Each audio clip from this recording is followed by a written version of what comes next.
Richard Boom, Boom, Boom, Boom. My name is Richard Boom Boom Charles, and I'm a comedian. And today, I'm going to entertain you a little bit, and I'm going to tell some jokes that are not too long.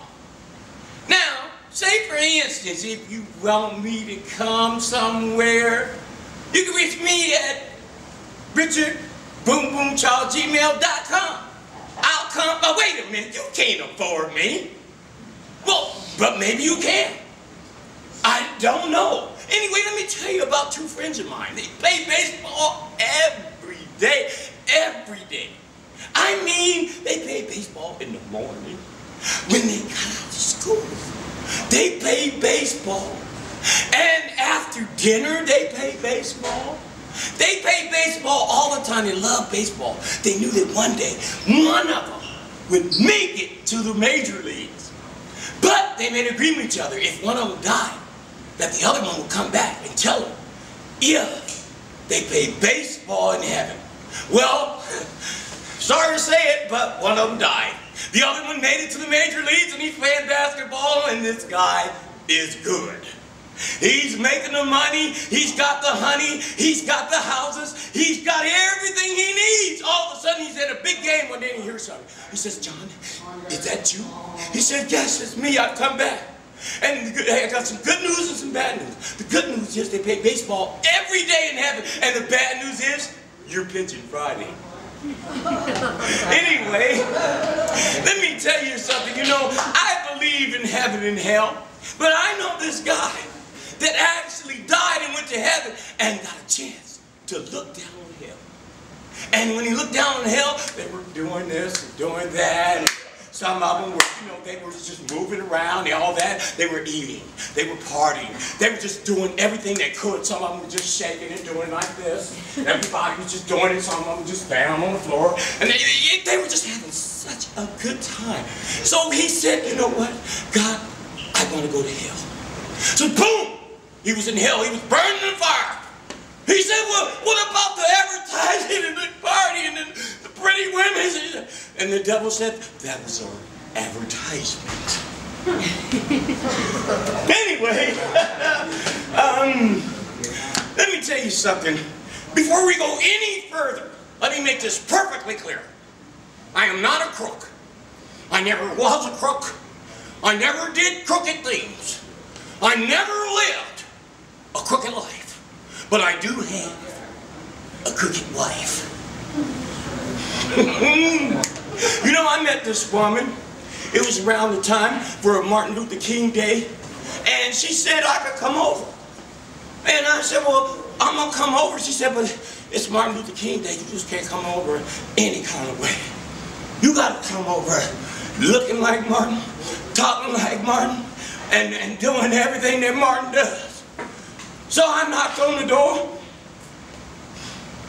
and I knocked 3 times, and she opened the door. And then I came in, and I took my coat off, and I asked her, did she have a cup of water? And she said that she had made some stew and that she had put plenty of meat in it. And she said that she had made it from the top of the morning until the bottom of the evening. She said that it was the best stew that I'll ever want to have. And so then she said for me to sit down on the couch. And I sat down on the couch, and I felt like I was in L.A. somewhere. And all of a sudden, I'm sitting there, and I started smelling something. And before you know it, I said, I said, "What is it?" And she said it was something special. And I turned around and I looked at her, and I said, "I'm not worried about that now." I said, "I want to know what you're going to do to me as long as I'm in here. And if I'm not trying to imitate Martin Luther King." I said, "I've been down. I have not been to the mountaintop. And nor have I seen the promised land. But I believe that one day that we as a people, and we will make it to the promised land. And she said, you have to leave. And so I left. And when I left, and I went to sit in my car was not smelling too good. Come to find out, I had set in some dog stuff. Anyway, I just want you to know, people, that somebody told me that I could make $1 million commercial. I said, you're kidding? $1 million commercial? And they said, but you got to focus on something that's going to make you $1 million. I focus on the businessman. I said, the businessman, he goes into the bathroom, and when it comes out, he has a silk suit on. He's got to stay in there with the dryer if his pants are wet. Well, I invented a product for that man, and I mean to tell you this is completely clean because I believe in everything being 100% clean. And so I wrote the commercial. And yet they were willing to pay me $1 million for that commercial, and here it is. This is for all you men out there who will do it anywhere. Just as long as she is fair, it doesn't mind getting better. Mentat, a form of Kotex, similar to Tampax, but men wear it after sex. So if you feel like a freak and you think you're gonna leak, wrap one around the pig. They come in small, medium, and large, and extra large for you machos. At your grocery store now. What's your size? It's what you buy. Somebody call the cops. I say that because sometimes I go somewhere and I'm looking around because I want to see the cops. And every time I look at cops over there, you know, I used to run from the cops. But I see them on TV running from the cops and they get caught with the pants down. And I got to thinking, wow. Back in the days, we didn't have to worry about that. But if you want to see somebody getting caught with their pants down, watch Cops. So I came up with a song. And somebody call the cops. Somebody call the cops. And when you call the cops, they'll be there in a hurry. And when you call the cops, they'll be there that night. Somebody call the cops. Somebody call the cops. Call cops!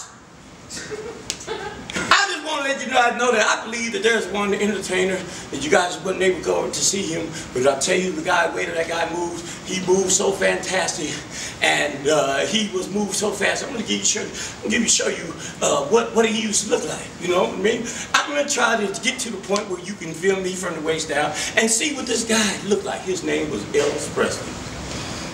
And here's me. I was born with my guitar in my hand, and I was born to rock. Come on, everybody, let's clap your hands real loud. I said, come on, everybody, let's clap your hands real loud. I said, come on, everybody, take a real deep breath and repeat after me. I'm loving my baby, I'm loving my baby, I'm loving my baby, I'm loving my baby. Hey, hey, hey, my baby loves me. Oh yes, yes, my baby loves me. Oh yes, yes, my baby loves me. I was born with my guitar in my hand, and I was born to rock. Anyway, let me tell you something about that. I went to this lady's house. I had just met this lady. This is another lady. I went to her house, and I walked in, and the house was nasty and dirty, and she opened the door and said, hey, Richard, I don't know if you're coming out. And she was stinking too. And I said, I'll be right back. I haven't seen that lady now for 10 years. Well, I just want you to know, you know, we must try to smell good, and we have to take a bath, and aren't you glad you used Dial?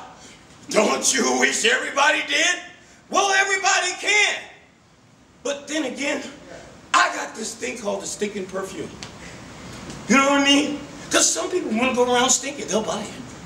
You know what I mean? I don't have to naturally stink. You can put some stinking perfume on and walk around stinking like it's nobody's tomorrow. And it's nothing wrong with stinking.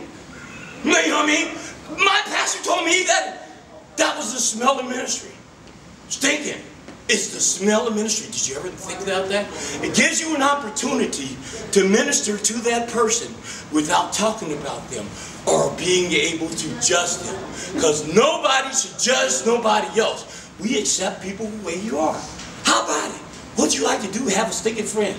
Because you cared about him so much, you know what I mean? You let him stink up your car. You know what I mean? You cared about him so much, you let him stink up your house. You know what I mean? You cared about him so much that you let him come and sit in where you're having a sauna. And you're, oh man, just the aroma alone. That's my friend, he just came in. You know it's him because you smell that smell. There's nothing wrong with that. Because what is stink? It's just like, what is normal? You know, sometimes I try to act normal. I'm not normal. I'll never be normal. I don't know what normal is. But I do know one thing though. I have a mind. But you know what? A mind is a terrible thing to waste if you got one. But if you don't have one, then what are you wasting? Nothing! Nothing! Well, you know what? I just want to let you guys know that there is a such thing as pocket food. Now, say for instance, if you are working at a job, and say for instance you're a singer and stuff, yeah, and I know that you love me, and it's good to see you every day. You know what? That's what I'm saying. You can have pocket food. So when you get hungry, you just reach in your pocket. So I invented it. Pocket food. You can carry a piece of fried chicken in your pocket. You can carry some chicken nuggets in your pocket. Whatever you want in your pocket, you can put it in your pocket. And it's not a problem. So anyway, I was thinking about some of the great actors, some of those people that are comedians, you know, and I realized too that really, why would I be a comedian? I can afford to be a comedian. With the prices of meat today, have you seen the prices of meat today? Man, in order to be a comedian, you gotta be rich. You got to be rich. But anyway, I'm not rich. And I don't do this just to be doing this. I do this because I love people. And laughter is the best medicine. And laughter is good medicine. And laughter is for you. Now, there was this guy. He got arrested. And the reason he got arrested was because he had robbed 2 Jack in the Boxes in the 7-Eleven. And they picked him up, and he really didn't want to talk. And I don't think the cops should hit people, but they kept hitting him. And all of a sudden, before you know it, you would think they beat him into submission. Said, okay, I'm telling you. It happened like this. I went over to my friend Bob's house, and he gave me a gun. Now, didn't have any bullets. Well, he said I could take it. So we robbed 2 Jack in the Boxes and a 7-Eleven, and we were going to go down and get some stuff that we needed because we didn't have any money. Stop hitting me! Stop hitting me! And then he finally spoke up and said, I'm tired. I have a lawyer. I don't want you people touching me. I don't have to listen to you. I don't have to do nothing. And the cop hit him again. I don't think that policemen should hit anybody. They're there to serve and protect. Do you remember the time they served and protected you? Don't nobody move, won't nobody get hurt. Anyway, I just want you guys to know that today is another day, and today there's no such thing as a bad day. Every day is a good day as long as you're alive. Anyway, this is Richard Boom Boom Charles, and I'm out.